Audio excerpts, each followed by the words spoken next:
যারা মাননীয় প্রধান অতিথির হাত থেকে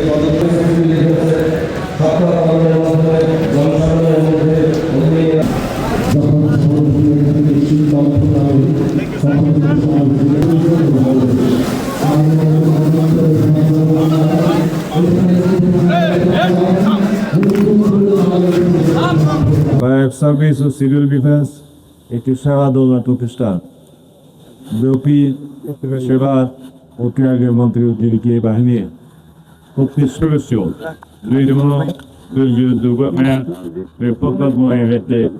সাধারণ জনগণের জ্ঞান মাল রক্ষায় নিজেদের জীবনের ঝুঁকি নিয়ে কাজ করে অন্যান্য শ্রেষ্ঠ প্রাথমিক আমাদের দেশ প্রতিনিয়ত অগ্নিকাণ্ড, সড়ক দুর্ঘটনা, বন্যা, ভূমিধস, ভবন ধস সহ বিভিন্ন দুর্ঘটনার সম্মুখীন হচ্ছে। রয়েছে ভূমিকম্পের মতো ভয়াবহ যুগের আশঙ্কা। এই পরিস্থিতিতে ফায়ার সার্ভিস ও সিভিল ডিফেন্সের ভূমিকা দিন দিন আরো গুরুত্বপূর্ণ হয়ে উঠছে। সেই কারণে ফায়ার সার্ভিস ও সিভিল ডিফেন্সের জন্য আধুনিক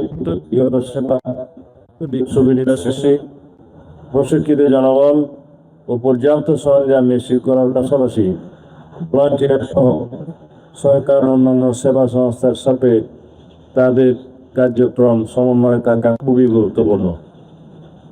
সারা দেশে 538টি ফায়ার স্টেশনের মাধ্যমে এই বাহিনী সেবা প্রদান করে যাচ্ছে, যা চাহিদার করোনায় যথেষ্ট নয়। বাত ব্যথা, প্যারালাইসিস কিংবা আর্থ্রাইটিস, আধুনিক ফিজিওথেরাপি ও পুনর্বাসন চিকিৎসায় নির্ভরযোগ্য নাম ডিপিআরসি। ইতিমধ্যে ফায়ার স্টেশন নির্মাণ ও পুনর্নির্মাণের প্রকল্প বাস্তবায়নের কাজ চলমান রয়েছে। অ্যাম্বুলেন্স সেবা সম্প্রসারণের লক্ষ্যে 100টি অ্যাম্বুলেন্স সংগ্রহের কাজও চলমান রয়েছে। অতি সম্প্রতি রোগীদের সক্ষমতা বাড়াতে 72টি পদ সৃজনের প্রস্তাব অনুমোদন করা হয়েছে। যা নতুন নিয়োগ সম্পন্ন হলে নৌযান দুর্ঘটনা মোকাবিলায় এই বাহিনীর সেবার সক্ষমতা বৃদ্ধি পাবে। তাছাড়া এই বাহিনীর ফায়ার সেক্টর সংখ্যা বৃদ্ধি এবং পরিকল্পনা অনুযায়ী সদস্য সংখ্যা 30,000-এর অধিক করার জন্য ফায়ার সার্ভিসে অন্যান্য গ্রাম পুনর্গঠনের প্রস্তাবও বিবেচনাধীন রয়েছে।